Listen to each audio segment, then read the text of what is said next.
Na última aula, nós conhecemos os guardiões silenciosos do Bitcoin, os nodes.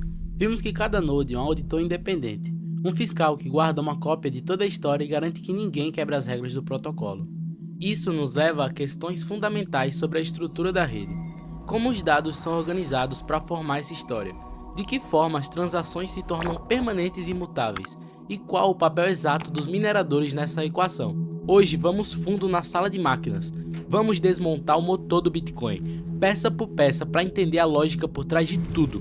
Falaremos sobre a Time Chain, de Satoshi Nakamoto, a competição da mineração, o papel crucial dos hashes e como o sistema resolve um problema que atormentou matemáticos por décadas.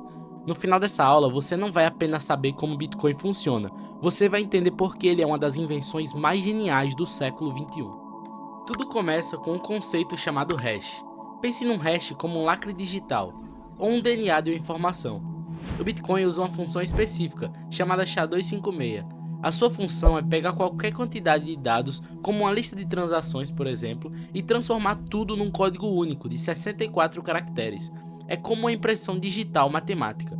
Esse lacre tem duas propriedades. A primeira propriedade é que ele é único. Se você mudar um centavo, uma vírgula ou apenas um pixel dos dados originais, o hash muda completamente. Já a segunda propriedade é que o hash é uma via de mão única. A partir do hash é impossível descobrir quais eram os dados originais. O caminho de volta simplesmente não existe. Esse conceito é a base de toda a segurança do Bitcoin. É o nosso tijolo fundamental. O hash é o lacre inviolável de um conjunto de informações. É aqui que entra a genialidade que Satoshi Nakamoto chamou de Time Chain, ou seja, corrente do tempo. O termo faz muito mais sentido que blockchain, já que blockchain foca nos blocos e time chain foca no tempo.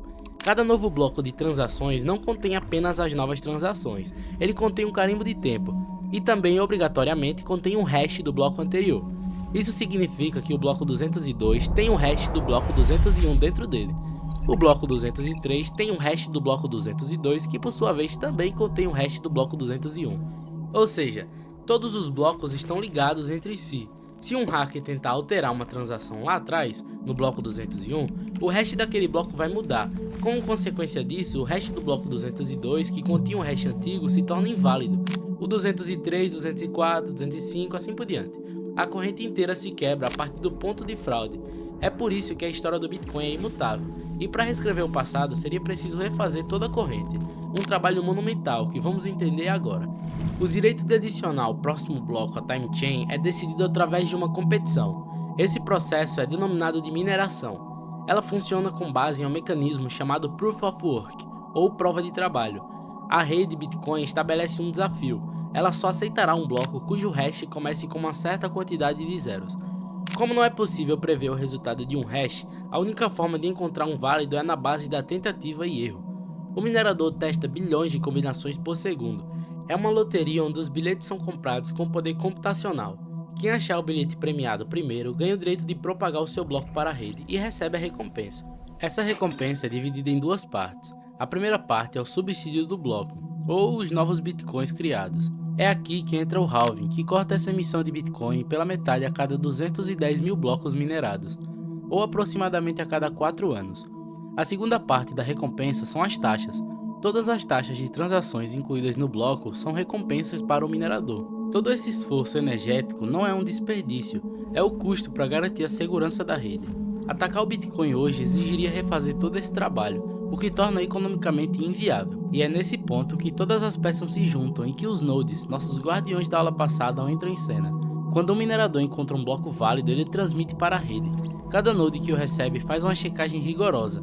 A prova de trabalho é válida, o hash do bloco anterior está correto, todas as transações são legítimas. Se tudo estiver perfeito, o node adiciona esse bloco à sua versão da time chain.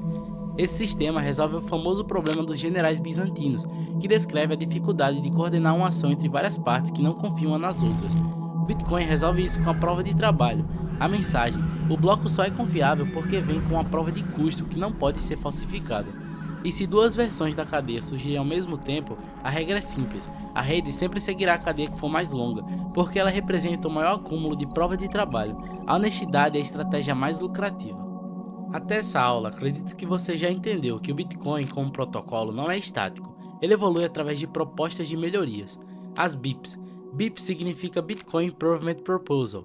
Para uma mudança ser adotada, ela precisa de um consenso massivo da rede. Essas atualizações são chamadas de forks. O termo fork vem de desenvolvimento de software e significa literalmente garfo, ou bifurcação. Imagine o código do Bitcoin como uma estrada principal. Um fork acontece quando desenvolvedores criam um novo caminho, uma nova versão do código a partir do original. Existem dois tipos de forks. O soft fork, que é uma atualização que não quebra as regras antigas. No caso, essa estrada nova que eu falei, ela é compatível com a antiga. Um exemplo histórico crucial foi o Segwit. Ele mudou a forma como os dados de transação são armazenados, permitindo que mais transações coubessem em um bloco sem aumentar seu tamanho limite. Foi uma mudança inteligente e compatível com as versões anteriores. O outro tipo de fork é o hard fork, que é uma mudança radical. Ele quebra a compatibilidade. A nova estrada é incompatível com a antiga. Nodes que não atualizarem não conseguem mais validar os novos blocos. Isso geralmente leva à criação de uma nova moeda, como o Bitcoin Cash. O ponto principal disso é que nenhuma mudança é forçada, é um sistema voluntário. Se a comunidade não abraçar a mudança, ela simplesmente não acontece. A competição da mineração que vimos no início da aula evoluiu drasticamente com o tempo. No começo, em 2009, minerar Bitcoin era algo que se fazia com CPU de um computador comum. Logo, descobriram que as GPUs eram muito mais eficientes. Isso deu início a uma corrida armamentista que levou à criação dos ASICs, máquinas criadas com um único propósito: minerar Bitcoin da forma mais rápida e eficiente possível. Com essa dificuldade extrema, ficou quase impossível para um minerador pequeno competir sozinho. Surgiram então os pools de mineração, onde vários participantes somam suas forças e dividem as recompensas, permitindo que todos possam continuar participando da segurança da rede. Além da evolução dos mineradores, do código do Bitcoin, temos um processo em andamento contínuo até o ano de 2140. É o halving. Mencionamos o halving nessa aula, mas sua importância é tão grande que merece um capítulo próprio. Diferente das moedas que usamos hoje, que podem ser impressas sem limites, o Bitcoin tem uma política monetária previsível e imutável. O coração disso é o halving. A cada 4 anos aproximadamente, a emissão de novos Bitcoins é cortada pela metade no subsídio do bloco. Isso cria uma escassez programada e uma inflação controlada e decrescente. A lógica econômica é clara. Se a oferta de um ativo diminui, no caso a escassez crescente, e a demanda por ele aumenta com o tempo, maior adoção, a tendência natural é a valorização a longo prazo. Essa dinâmica de choque de oferta do halving é o principal motor dos grandes ciclos de preços do Bitcoin. Historicamente, observamos um padrão de 4 estágios que se repetem. O primeiro estágio é a baixa, o bear market. Após um pico, o preço cai e o interesse do público diminui. O segundo estágio é a acumulação. O preço se estabiliza. Investidores de longo prazo começam a acumular discretamente. O terceiro estágio é a expansão, denominada de bull market. O choque de oferta faz efeito e a demanda crescente empurra o preço para um novo recorde. Já o quarto estágio é a alta, a euforia. A mídia volta com força, novos investidores entram em massa e o preço atinge picos parabólicos, o que leva à próxima grande correção e ao início de um novo ciclo. Vale lembrar que esse é um padrão que vimos se repetir na história do Bitcoin, mas nada garante que ele vai acontecer exatamente da mesma forma no futuro. Se você chegou até aqui, meu sincero parabéns.